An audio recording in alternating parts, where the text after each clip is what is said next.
किया, अग्नि में तपाया और इस लायक बनाया कि मैं गर्म लहू के थपेड़े खाकर भी भीतर से शीतल रह सकूं और शीतल जल से समाज की सेवा कर सकूं। यही कार्य है, ये हमारे कुम्हार ही हैं जो हमारे जीवन को सिंचित करते हैं, एकत्रित करते हैं, तपाते हैं, योग साधना का संदेश देते हैं और हमें सही दिशा और सही दशा प्रदान करते हैं। मैं हार्दिक अभिनंदन के साथ इन्हीं विचारों के साथ धन्यवाद। आप लोगों का जीवन जरूर महान है और आपकी अनुकंपा हम पर बनी रहे, यही प्रभु से प्रार्थना है। आप लोग अपने आप को कल्याण तो करते ही हैं, लेकिन साथ में हम जैसे श्रद्धालुओं का या जो हम जैसे अनभिज्ञ लोग हैं उनका भी आप उत्थान करते हैं। किसी ने ठीक ही कहा है, वृक्ष कभी ना फल भके, नदी ना संचय नी, परमारथ के कारण ने साधुन धरा सही। अर्थात वृक्ष कभी अपना फल नहीं खाते, नदी कभी अपना पानी नहीं पीती। उसी तरह से साधु जो इस धरती पर आते हैं वो लोगों का कल्याण करने के लिए आते हैं। तो महाराज हम लोगों का आप कल्याण करें, सही मार्गदर्शन हमारा करें। धन्यवाद। अभिनंदन करते हैं और आपसे प्रार्थना करते हैं कि आप अपने क्वेश्चन से हमारी उन्नति के लिए जो भी संदेश देना चाहे हम उसे ग्रहण करेंगे और हम समझेंगे कि हमारा आज का दिन और हमेशा के दिन बहुत अच्छा होगा।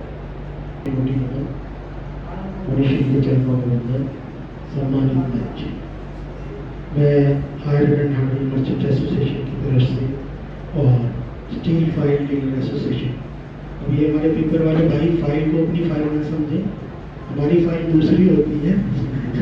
तो उस फाइल डीलर एसोसिएशन की तरफ से मैं अजय जैन रामचंद्र जी का लड़का हूँ, शालीमार बाग का निवासी हूँ। हमारी बाजार में 5 दुकानें हैं, पास में ही हैं। गणेश जी की अनुकूलता हो तो हाथ जोड़कर मेरा निवेदन है कि आचार्य तुलसी के बाद उनके ही बगले हमारे यहाँ होंगे अगर वो पधारते हैं और आप जिस भावना के साथ, जिस संकल्प के साथ दिल्ली भाई की तरफ से आपका बहुत बहुत स्वागत है। अब आप अपने उपार्जन से हमें ज्ञान का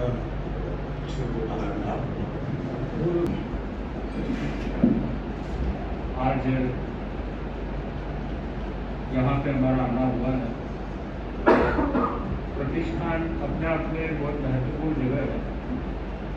आज हम आ रहे थे, लोगों ने ऐसे पूछा हमको कि भारत प्रतिष्ठान में जाने का क्या है,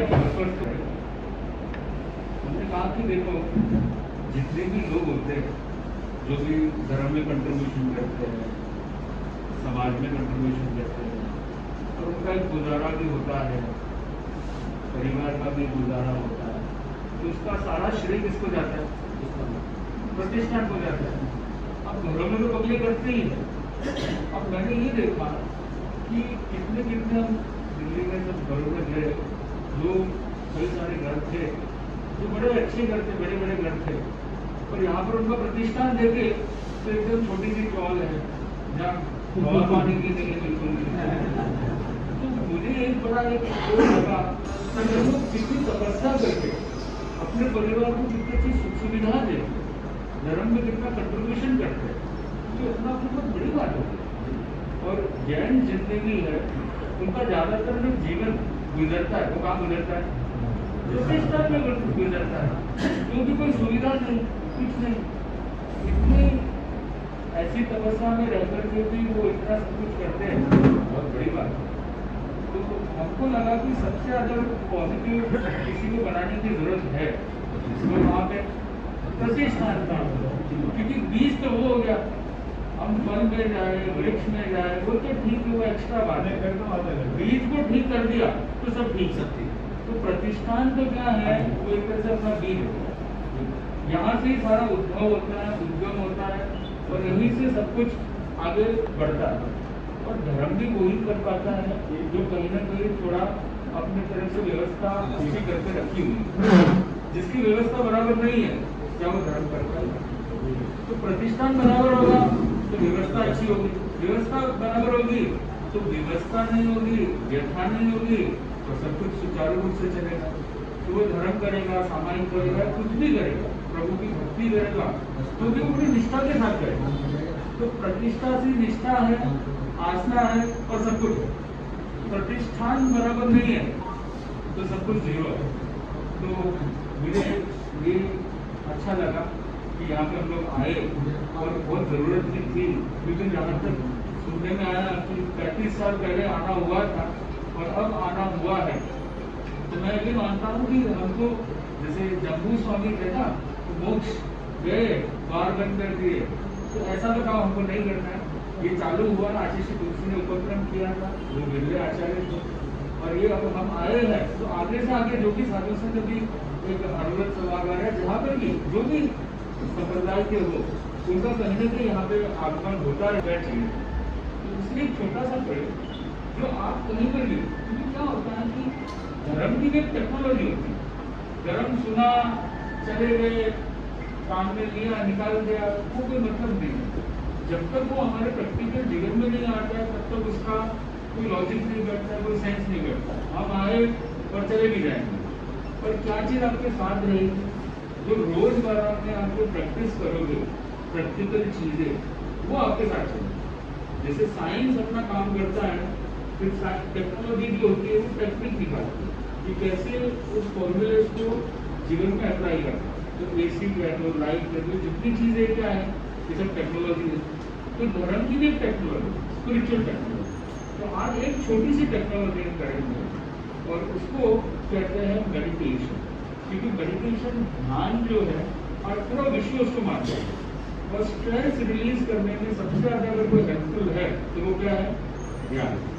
और जितने भी गुरु हुए, चाहे तीर्थंकर कह दो, चाहे अन्य संप्रदायों को, तो जो भी बड़े बड़े महान व्यक्तित्व रहे, उनकी एक ही विशेषता, सबसे बड़ी विशेषता, कि जंगल में गए और जंगल में जाकर के क्या किया? ध्यान किया। और ध्यान की गहराई से उन्होंने सब कुछ प्राप्त किया, ना पुस्तकें ली, ना और कुछ किया। तो उसी ध्यान को उनके लेवल तक जाना तो बहुत आगे की बात है, पर हम कुछ स्पर्श तो कर सकते हैं, कुछ टेस्ट तो कर सकते हैं। तो आप छोटा सा टेस्ट करेंगे उसका, हल्का सा, तो सब लोग तैयार हैं? मोबाइल को साइलेंट करेंगे और स्माइल को वाइब्रेट करेंगे।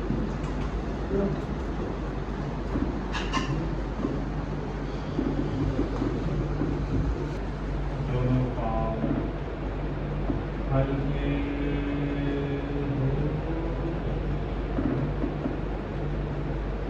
दोनों पाँव का तनाव दूर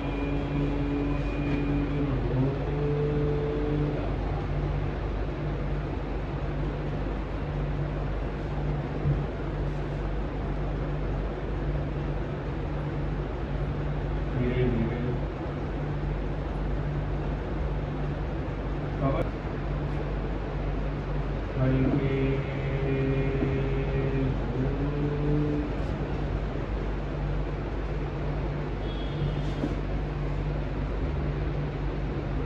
गर्दन एवं चेहरा हल्का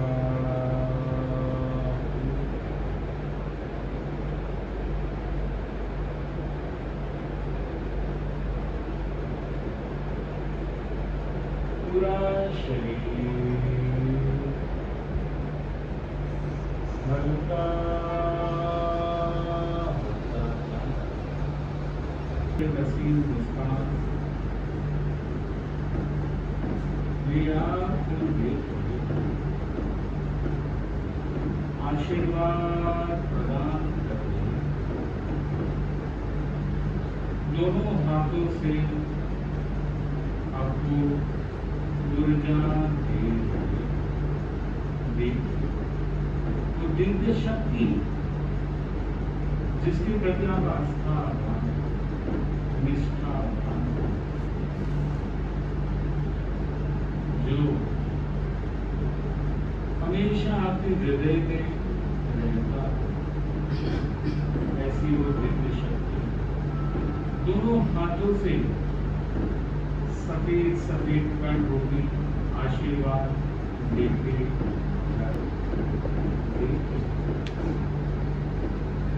आपके समक्ष चारों ओर सफेद सफेद ऊर्जा फैल रही है।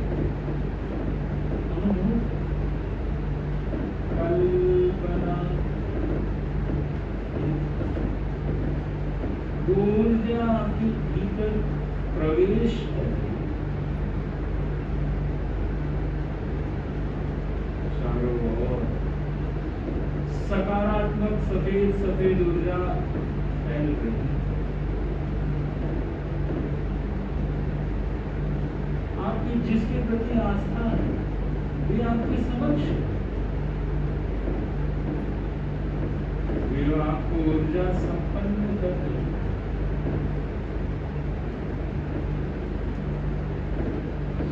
सफेद सफेद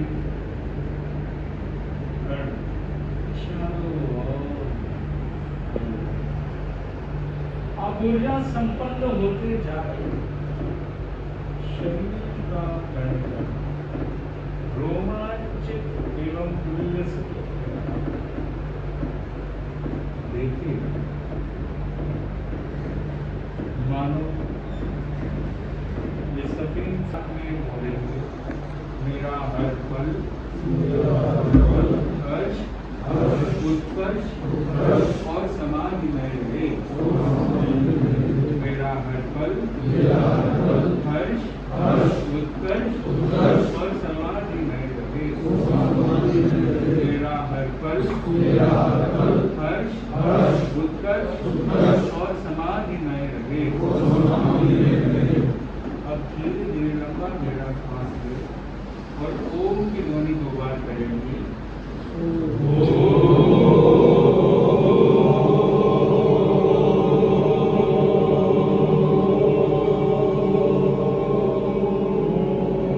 दूसरी बार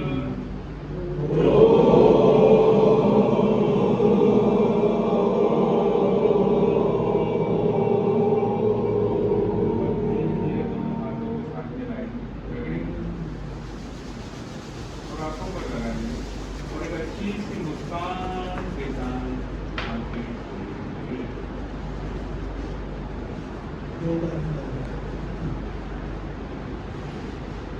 अब मैं 2-3 प्रश्न पूछूंगा, किस किस लोगों को ये प्रयोग अच्छा लगा? बहुत अच्छा लगा। बहुत अच्छा लगा। बहुत अच्छा लगा। अब अच्छा लगा है तो इसको खाली आज ही करना चाहिए, रोज करना चाहिए? कितने मिनट करनी है? और इसमें फायदा किसको होगा? स्वयं को मुझे होगा, किसको होगा? स्वयं को भी होगा, प्रतिष्ठान को भी होगा और परिवार को भी होगा, सबको ही होगा। तो जो बढ़िया होता है वो कौन सा सौदा करता है? फायदे का सौदा करता है। तो आप पॉजिटिव रहोगे तो पैसा मिलेगा। प्रतिष्ठान अच्छा रहेगा तो ऑटोमेटिक प्रतिष्ठान तो बढ़ती रहेगी। तो ये प्रयोग आपको कितने मिनट करना है रोज का? और किस किस को अनुभव होगा जो बता रहे हैं, जिस ग्रुप में बता रहे कम ज्यादा हुआ होगा और काफी अनुभव होगा तो अपना हाथ ऊंचा करें। सबसे ज्यादा पैरों का अनुभव हुआ है। बिल्कुल एकदम बिल्कुल गर्म हो गया, बिल्कुल रिलैक्स एकदम। जो दिखाया हाँ जी, और एक आखिरी में बिल्कुल हुआ जी,